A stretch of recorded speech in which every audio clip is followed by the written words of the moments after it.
A very good morning, everyone.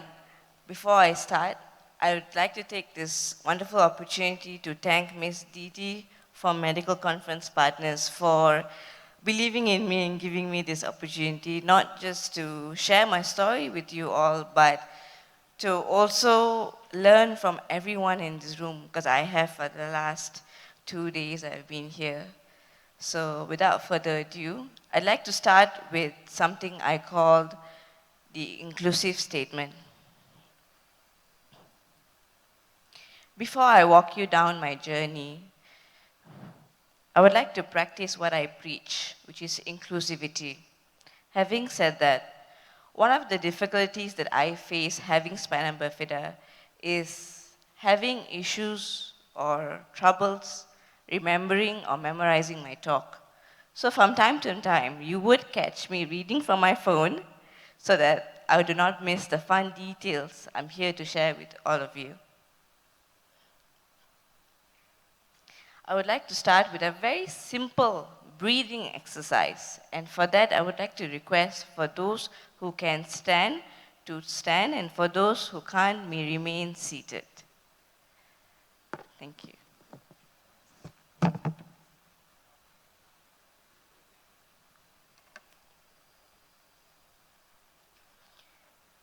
I will explain the process first, and then we can do it together. I want you to take a deep breath, and as you inhale, feel the pressure of your breath flow from your feet up to your forehead. And as you exhale, feel the same pressure from your forehead up to your feet. And let's repeat that 3 times. And once you're done, you may have your seat. Thank you.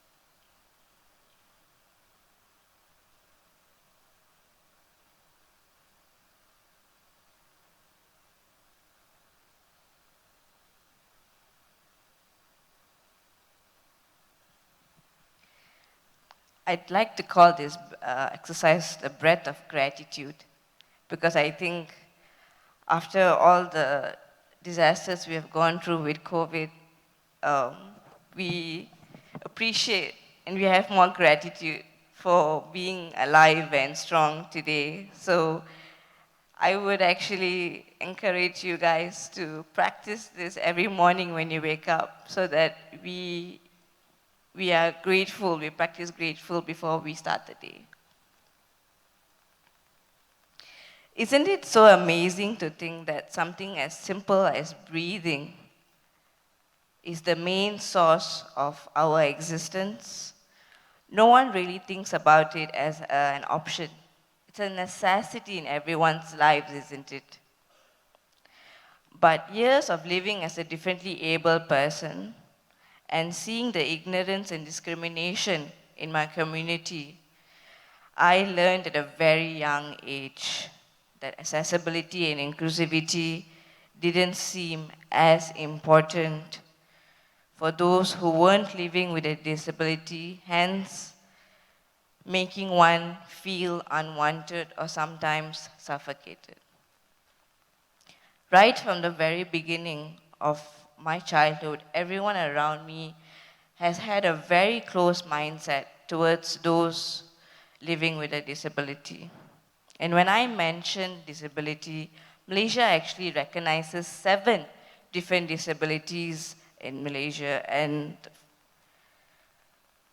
such as those with visual impairment, those with hearing impairment, those who are physically challenged, those who have speech impairment, those with mental challenges, those with multiple disabilities, and lastly, those with a learning disability.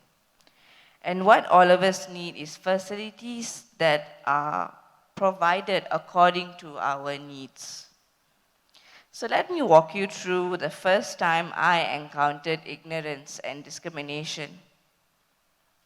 It was when my parents enrolled me into a government school back in 2001. And when they approached the headmistress, she did not accept the application due to the lack of facilities for a wheelchair user like me.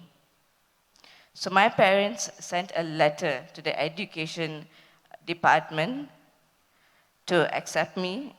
Instead of that, the headmistress moved the standard 1 classroom to the ground floor. So as weeks passed, enjoying the normalcy of school life with my mom by my side, as I have a learning disability as well, came one day when my mom had to run an errand, leaving me behind with my classmates and my teachers with the confidence that if anything were to happen, the teacher would be there for me. And well, something did happen. The fire alarm started to ring, and everyone, from the classmates to my teacher, ran out, leaving me behind. Thanking all gods that my mom was already at the class corridor when the teacher ran by saying, "Ambil anak," which means go take your daughter. To later on find out it was just a drill.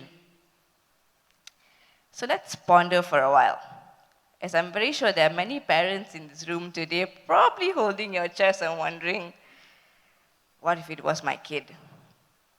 What kind of school is this, right? To think that my parents went through 7 years of the most crucial medical challenges and succeeded to keep me alive and could have lost me in a school fire due to school negligence was truly an eye-opener to realizing the lack of empathy and humanity the school had. So here's 3 ways I would like to share how all of you in this room today could practice empathy and humanity, as I am a strong believer that in order to make change, it has to start with us first. Practice empathy in your daily life by observing your environment, actions, and responses through this wonderful gift we all have called emotional intelligence, something that came way before artificial intelligence. We all have the ability to tap into understanding someone on an emotional level, which can take us further than words can say and technology can prove. Do you think everyone would have left me behind or do you think the teachers of the school would have left me behind if they understood and practiced empathy? I don't think so. As empathy gives us the ability to be attentive to those around us when in need, it becomes a reflex in our minds to help others in the most difficult situation. My second point, in today's fast-pacing world where everyone's focus in making money or chasing the latest trends, let's take a step back and ask yourself, what kind of a person am I? Evaluate your humanity levels. And I want you to ask yourself, even right now, are you the teacher that are you the teacher that left a student behind? Or are you the teacher that made sure no one was left behind? As action speaks louder than words, it could easily scar someone for life, or it could bring a positive impact in someone's life. As being more human is the highest qualification you can achieve in your lifetime. Because trust me, as much as having a degree or master's holder that can put food on our table. Being a good human leaves you with a legacy that's more than what money is worth.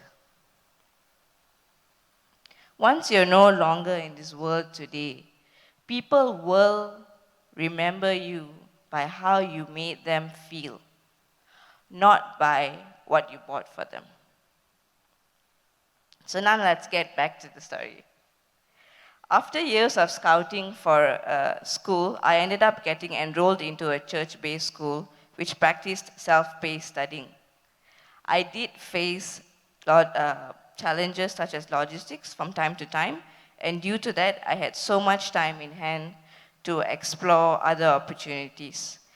That's when I had the opportunity to intern in a young writers program for 6 months and was mentored to write my first ever autobiography at the age of 16. Being just a teen and interning in an office environment was quite unexpected, as I needed to learn how to behave and dress appropriately. I had to understand protocols during meetings and even keep up to the conversations my mentors and colleagues would have. Some may feel like it was a lot to handle at the age of 16, but for me it was empowering as I was amongst people that were encouraging me to speak my mind and people who taught me the importance to stand up for myself. And that was my stepping stone towards realizing that I could empower others like me. This time around, people around me had empathy, cooperation, and understanding. So what lacked? Nothing much really. But the revelation that I had gotten is that I'm not going to always be lucky enough to be amongst those who are going to be supportive and helpful. Therefore, I'd like to actually point out certain misconceptions that happens within the disabled community. When certain people see me, they assume I'm struggling with a mental disability, such as Down syndrome. Therefore, the fear of saying something wrong that would hurt me would be double the jeopardy in their mind. Hence, they won't and prefer asking someone who's with me about me. Then there's the stigma that people with disabilities aren't educated, therefore won't have the confidence to carry a conversation or a job. So they would end up pacifying us by treating us like a baby or patronize us by assuming that we are completely incapable of anything. Then there's the years-old perception that everyone with a disability falls into the label of charity, no matter our backgrounds, which is the biggest myth. Because trust me, I recently went for a job interview in my father's Mercedes with his driver, and I realized how spoiled and blessed I am at the same time. Lastly, many strangers have come up to me in public and told me about someone in their family or friends group that has a disability and assumes I would know them with a preconceived notion that the disabled community is very small when actually there is 600,000 of us living with disability in this country. And that's just the amount that is registered to the welfare system. There are many more hundreds in this country that aren't due to the fear of being labeled as a disabled or the fear of not having fair chances in their workplace. So my last story I would like to share for today is about my first and forever love. Don't worry guys, I'm not about to get romantic and have a Dear Diary moment with you all. I'm talking about the journey into becoming a mixed media artist. When I was composing my stories, I could not really choose the right timeline to share this story with you, as art has always been in my life throughout, whether it was scribbling on the drawing block or vandalizing my sister's wall rooms with our names. It is through art that I learned about my self-worth and capabilities, and most importantly, has always been my best friend that I can completely be myself with. So as years passed, finished school, wrote a book, and even adventured into the culinary world with doing my foundation, I somehow still gravitated towards painting. So I decided to work as a mixed media artist. My first platform was weekend bazaars at malls, and as much as I was excited to share my stories about my paintings, people were more curious about me. That's when I realized the lack of awareness and knowledge most people have towards those with a disability. So I knew then I had the responsibility to not just bring awareness, but to uh, educate people about being inclusive. Unfortunately, I've had experienced more negative backlashes, such as, why is your painting so expensive? Even my 3-year-old could paint, to the complete disbelief that I created the art because I'm a wheelchair user. To the ways, to the ways that it would want to find out why I'm on a wheelchair would end up sounding like accident or can I walk? Or the worst is that affects me the most is, what is wrong with you?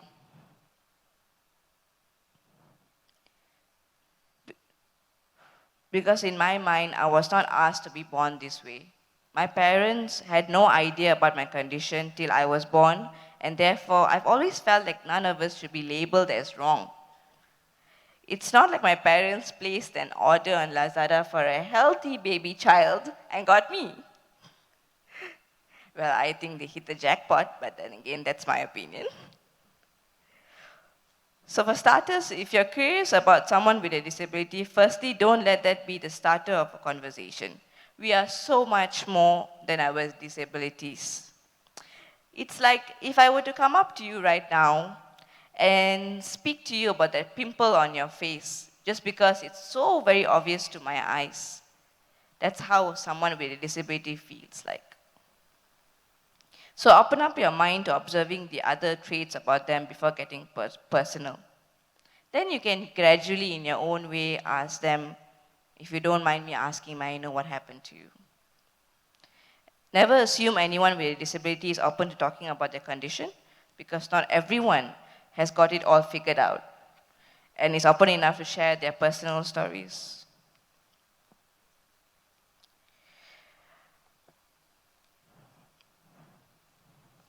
Not forgetting the countless amount of free therapies I've given whenever someone comes up to me at my bazaar, pouring their heart out with issues similar to mine, with the expectation that I could give them a solution just because visually I look like I have more issues with them.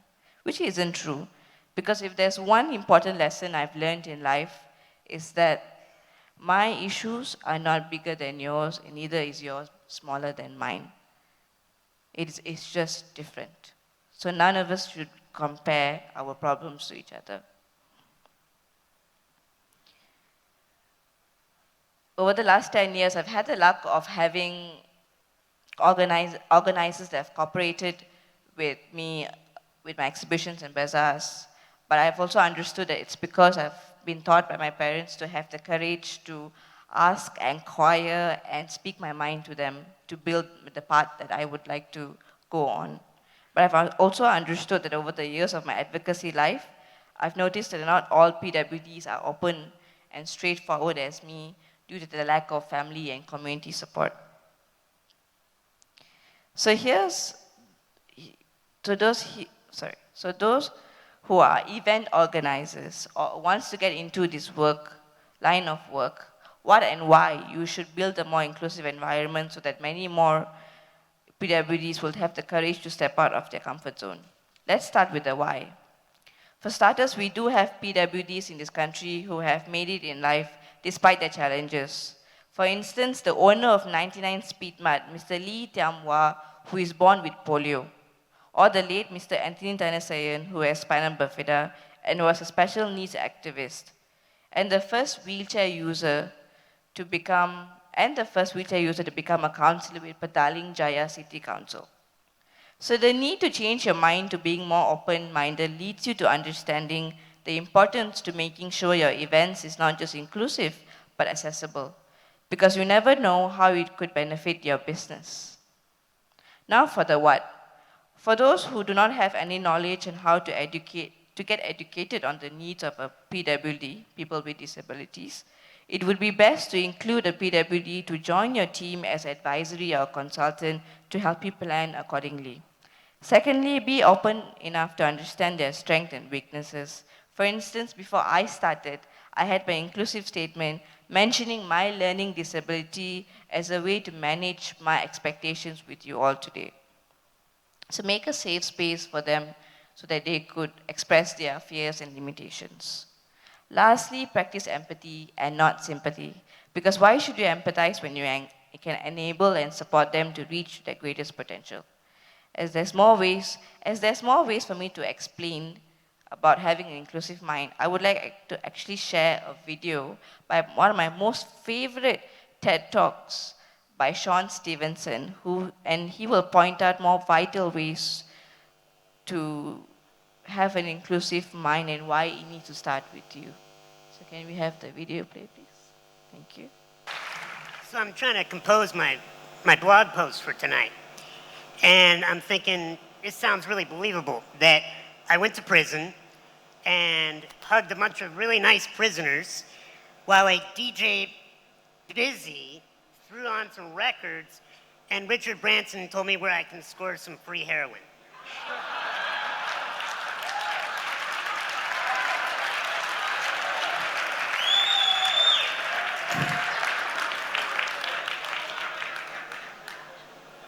True story.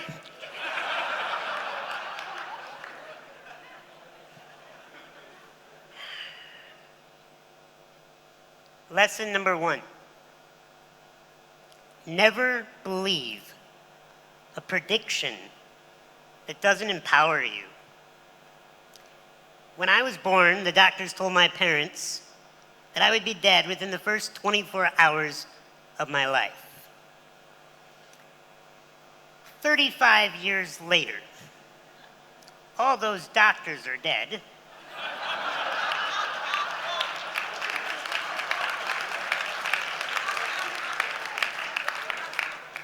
And I am the only doctor that remains.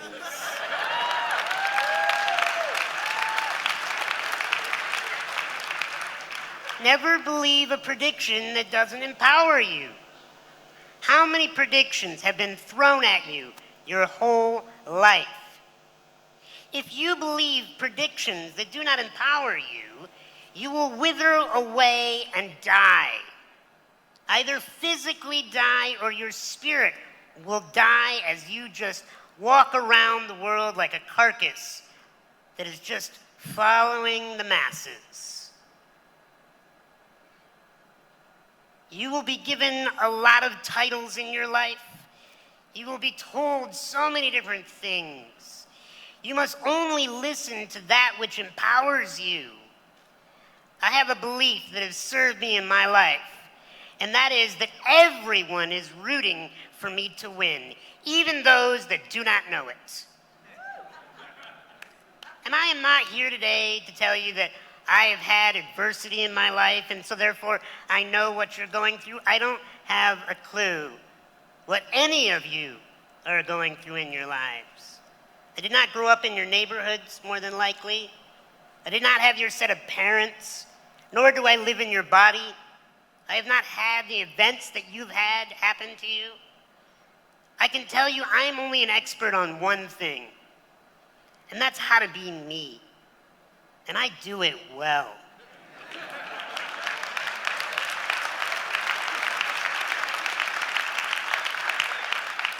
But it's not come easily. I've gone through things that I don't wish upon anyone in this room. I've had metal rods pulled out of bone marrow while I was awake. I've had jaw infections where teeth had to be extracted and I can no longer chew my own food. I have to get up every day and be showered and cared for physically by another human being. Fortunately, she's a gorgeous woman that I married.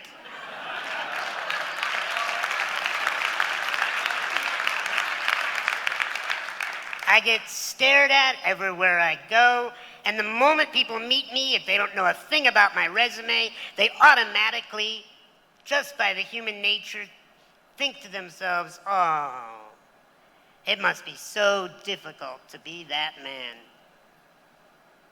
If somebody pities me, they're wasting their time.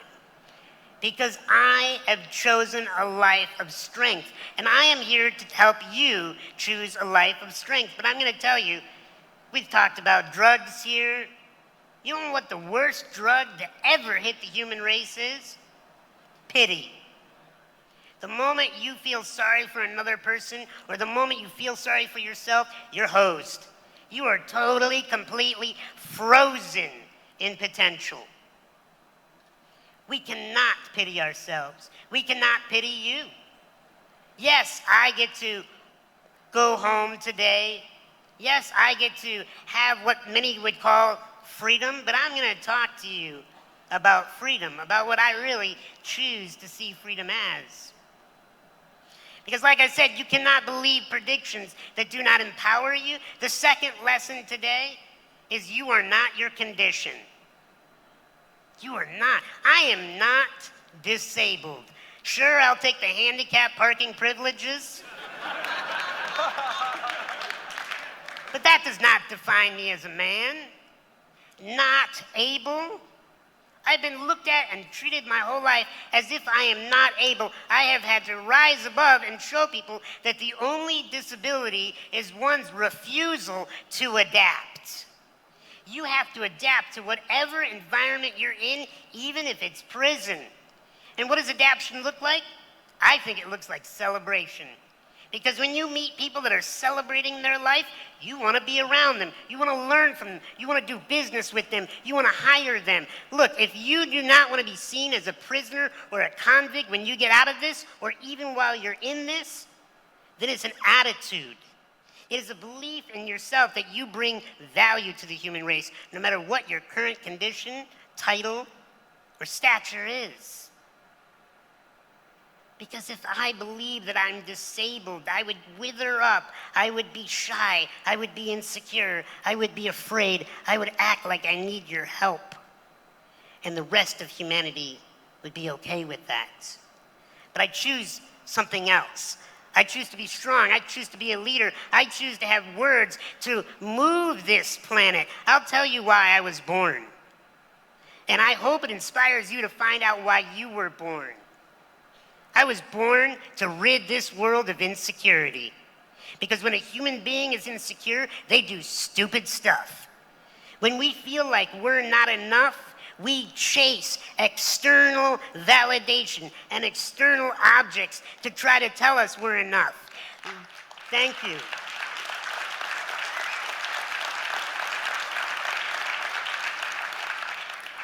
You are enough. I'll tell you, I made a pledge as a therapist to love all human beings no matter what they've done. Because deep down inside, I've found that every human being just wants to be loved. Even if they're tough, even if they're scary, even if they're vicious, you get them in the right position at the right time, they'll tell you the truth. They just want to be loved. You know who they want the love from the most? Not their moms, not their dads, not their wardens, none of these people. They want to be able to look in the mirror and love themselves. And if you can figure that out, then you're going somewhere.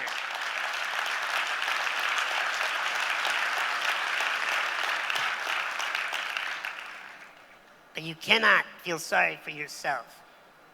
When you feel sorry for yourself, you will wither.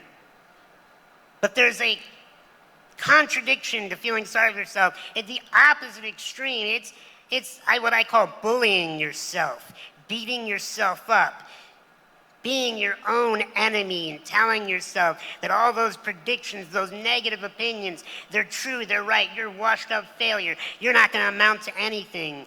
Bullying yourself is the most dangerous thing that you could do. You cannot afford to pity yourself. You cannot afford to bully yourself. You have to love yourself. Because the last lesson that I'm going to share with you today,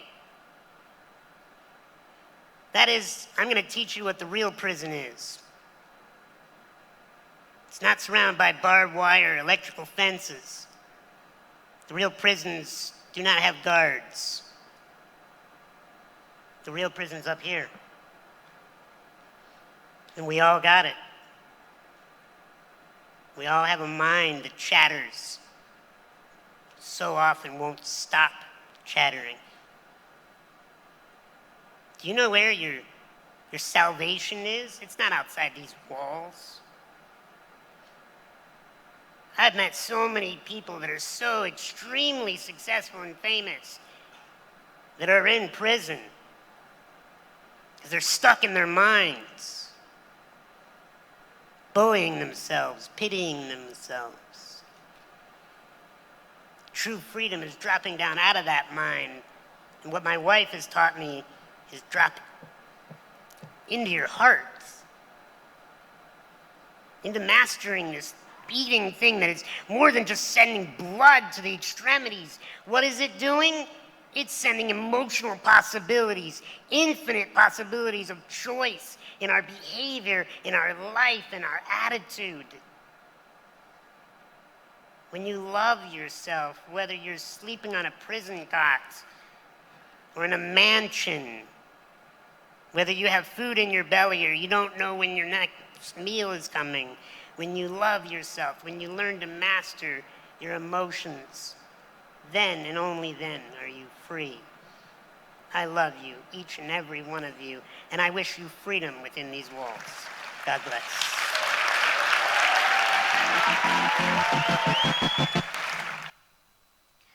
Wasn't that powerful? Yeah? Was. It all starts from our minds and heart. Something even I'm learning along the way, the battle to free my mind. So I'm not just here to be an inspiration to you all or share how I became a change maker, but I'm here to make you realize that any one of you in this room today could do the same if you wish to be. As Mohandas Karamchand Gandhi said, be the change you wish to see in this world. Thank you. Thank you.